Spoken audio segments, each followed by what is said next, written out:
मैंने ऐसी अद्भुत महिला को पहले कभी नहीं देखा, जो हर बार बाहर जाने पर घर लौटते समय इस नदी को तैरकर पार करती थी और यह घर के रास्ते में सबसे बड़ी बाधा बन गई थी। तेज बहाव वाला पानी न केवल बेहद खतरनाक था, बल्कि परिवार के बाहर निकलने के रास्ते को भी रोकता था। इसलिए उसने अपने परिवार के लिए घर के दरवाजे से जुड़ा एक नदी पार करने वाला पुल बनाने का फैसला किया। मैंने पुल बनते देखा है, लेकिन इस तरह का पुल बनाना वाकई अनोखा है। महिला ने पहले नदी के एक किनारे पर एक समतल जमीन तैयार की, फिर माप के अनुसार बांस को काटकर खंडों में बांटा और जरूरी जगहों पर खांचे बनाए। समतल की गई जमीन पर छेद खोदे, फिर काटे गए बांस को उसमें डाला ताकि यह नदी पार करने वाले पुल का आधार स्तंभ बन सके। लेकिन इसे मजबूत करने के लिए जमीन पर बांस से एक ढांचा बनाया और चारों कोनों पर एक एक बांस को मजबूती के लिए स्थापित किया। मजबूती से बांधने के बाद इस ढांचे के साथ ऊपर की ओर बांस को जोड़ा गया ताकि इसे और बेहतर किया जा सके। इस तरह यह स्तंभ और भी मजबूत हो गया। स्तंभ के अंदर की लंबाई चौड़ाई को मापा गया और उसी के आधार पर कुछ बांस काटे गए। फिर इन बांसों को चीरकर पतली पट्टियां बनाई गईं और तारों की मदद से इन पट्टियों को स्तंभ के चारों ओर बांधा गया। इससे एक सील किया हुआ ढांचा तैयार हुआ, जिसमें मिट्टी भरी गई और उसे अच्छे से दबाकर कस दिया गया ताकि इस स्तंभ की वजन उठाने की क्षमता बढ़े। एक तरफ का स्तंभ पूरा करने के बाद वह तेज बहाव वाली नदी को पार करके दूसरी तरफ पहुंची। इस तरफ किनारे पर दो पेड़ साथ साथ खड़े थे, तो उसने इस प्राकृतिक संसाधन का फायदा उठाकर इस तरफ का स्तंभ बनाने का फैसला किया। उसने पहले बांस को जरूरी लंबाई में काटा, फिर एक पेड़ के तने के पास दो बांस समानांतर बांधे, उनके बीच में एक और बांस डालकर मजबूती दी और नीचे के हिस्से को मिट्टी से ढक दिया।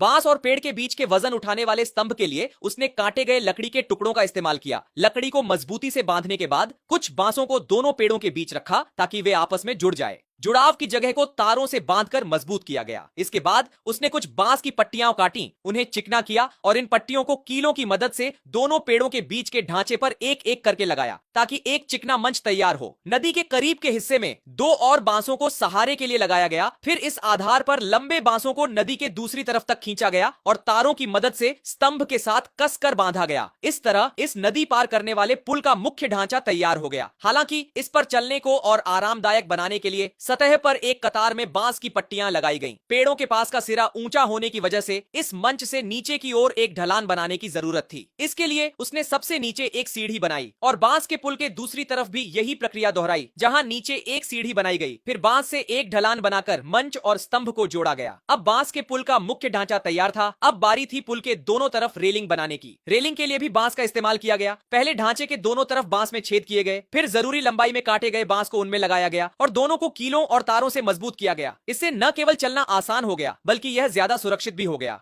रेलिंग के नीचे के सहारा देने वाले स्तंभों को भी उसी तरह बनाया गया। पहले छेद किए गए, फिर बांस लगाए गए और आखिर में तारों और कीलों से बांधा गया।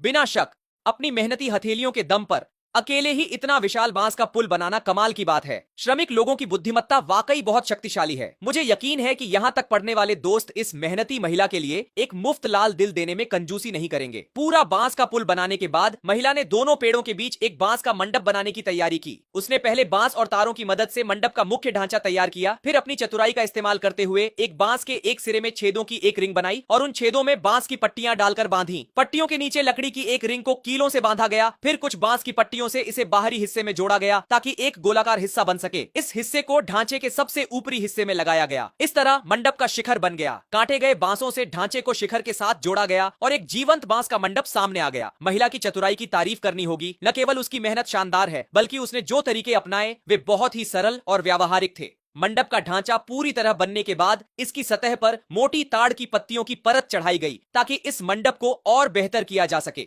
पूरे बांस के पुल को भी उसी तरह ढांचा बनाकर ताड़ की पत्तियों से ढका गया। आखिरकार महिला की करीब 1 महीने की अथक मेहनत के बाद खुशी से जुड़ा यह नदी पार करने वाला बांस का पुल पूरी तरह बनकर तैयार हो गया। अगर पूरे 10 में से अंक देने हो तो आप इस मेहनती और बुद्धिमान कारीगर को कितने अंक देंगे?